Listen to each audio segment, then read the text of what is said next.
एक ऐसा world cup जिसमें पाकिस्तान की टीम जिम्बाब्वे और इंडिया से हारने के बावजूद उस वर्ल्ड कप के फाइनल तक पहुंच जाती है।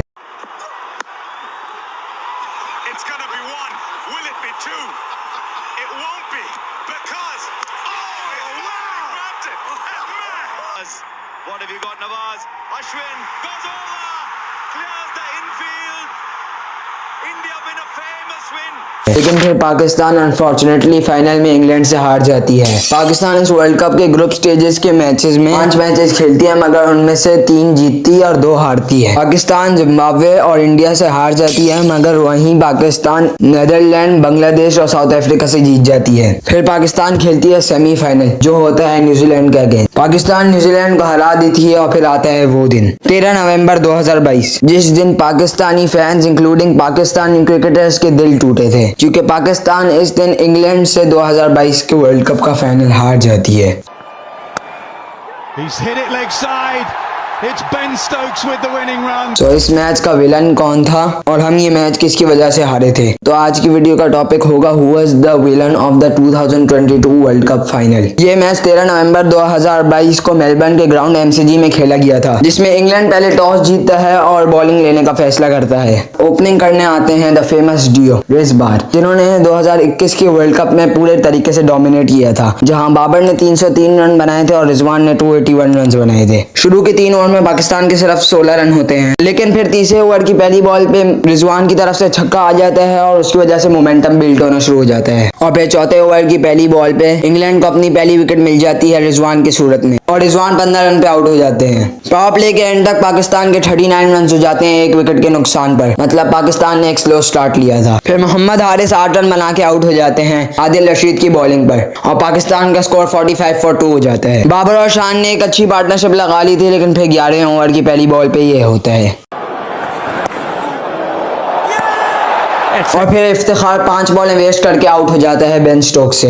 इफ्तिखार 0 रन पे आउट हो जाता है और पाकिस्तान की 85 पे 4 विकेटें गिर जाती हैं। और फिर शादाब आते हैं जो शान मसूद के साथ थोड़ी देर के लिए टिकते हैं, लेकिन फिर शान मसूद 38 रन बना के आउट हो जाते हैं और पाकिस्तान की 121 पे 5 विकेटें गिर जाती हैं। और फिर पाकिस्तान का रिवायती कोलैप्स शुरू हो जाता है और एक एक करके 3 और बैट्समैन आउट हो जाते हैं, जिनमें शादाब खान, मोहम्मद नवाज और वसीम जूनियर शामिल थे। और पाकिस्तान 20 ओवर के अख्तिताम पर 137 रन बना पाती है 8 विकेटों के नुकसान पर। ये बहुत आम सा टोटल है T20 क्रिकेट में, और ये बहुत आसानी से चेज हो सकता है, मगर किसको पता था इंग्लैंड के साथ ये हो जाएगा, वो भी पहले ओवर में।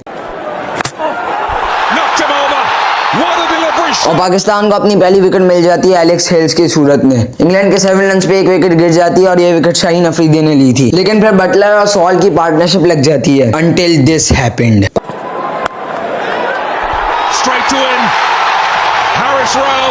पाकिस्तान अपनी दूसरी विकेट हासिल कर लेता है और इंग्लैंड के 32 पे 2 आउट हो जाते हैं। फिर हारिस बटलर की विकेट लेते हैं और इंग्लैंड के 45 पे 3 आउट हो जाते हैं। और अब क्रीज पे 2 नए बैट्समैन आ चुके थे, जो थे बेन स्टोक्स और हैरी ब्रुक। उनकी पार्टनरशिप थोड़ी देर तक लगती है, लेकिन फिर ये होता है।